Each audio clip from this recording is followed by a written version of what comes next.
अभी हमारे साथ जनसुराज के युवा जिला अध्यक्ष मुकेश चौबे जी जुड़े हुए हैं और ये कुचायकोट विधानसभा के प्रबल दावेदार हैं।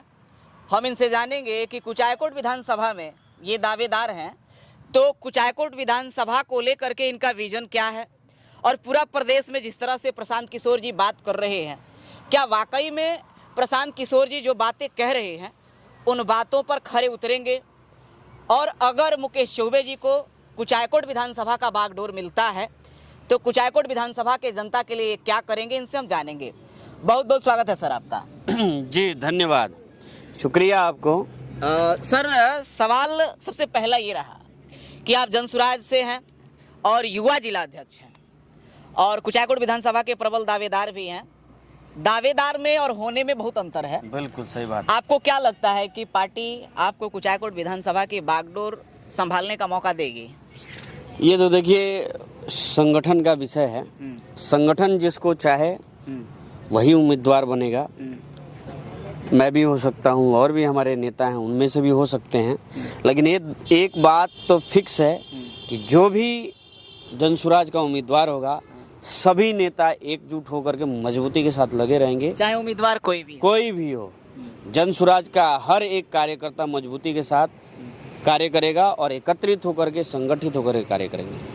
अच्छा, जब कुचायकोट की बात हो ही रही है तो अगर जनसुराज की सरकार बनती है, कुचायकोट में जनसुराज से कोई भी आए, कुचायकोट में वो क्या समस्या है जिसको जनसुराज पहली प्राथमिकता में ठीक करेगी? सर्वप्रथम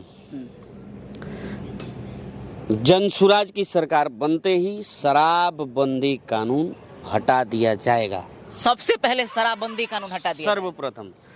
दूसरी बात यह है, दूसरा काम मैं बता दूं कि जो भी युवा प्रदेश में जा करके 12,000 15,000 की नौकरी के लिए दर दर की ठोकरें खा रहे हैं, वहाँ के लोगों के द्वारा प्रताड़ित किए जा रहे हैं, वहाँ पर जाकर अपमानित हो रहे हैं, वहाँ के लोग उनके साथ दुर्व्यवहार करते हैं, तो जो भी युवा प्रदेश में है इस छठ में जब वापस आएंगे तो वापस नहीं जाएंगे। जनसुराज की सरकार आएगी तो सबसे प्राथमिकता के साथ सभी युवाओं को इसी बिहार की धरती पर रोजी रोजगार का व्यवस्था किया जाएगा।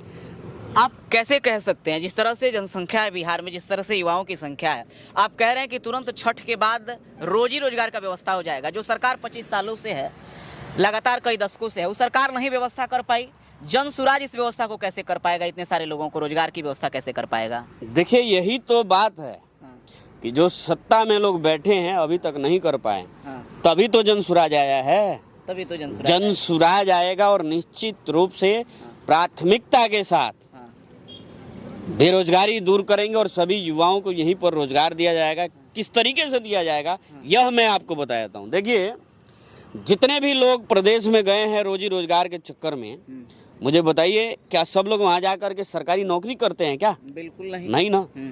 सभी लोग, कोई बिजनेस व्यापार कर रहा है, कोई प्राइवेट नौकरी कर रहा है।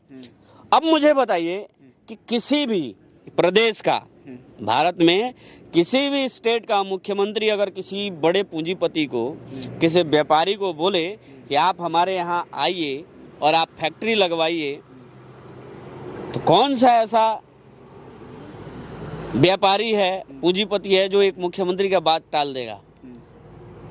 नहीं टालेगा। नहीं टालेगा ना। मान लिया जाए कि कुचायकोट में प्रशांत जी के आग्रह पे, हम लोगों के आग्रह पे, किसी बड़े व्यापारी से हम आग्रह करें कि यहाँ पे आप फैक्ट्री लगाइए, तो कुचायकोट में अगर वह व्यापारी फैक्ट्री लगाता है 5-10 हज़ार लोगों को नौकरी नहीं मिलेगी।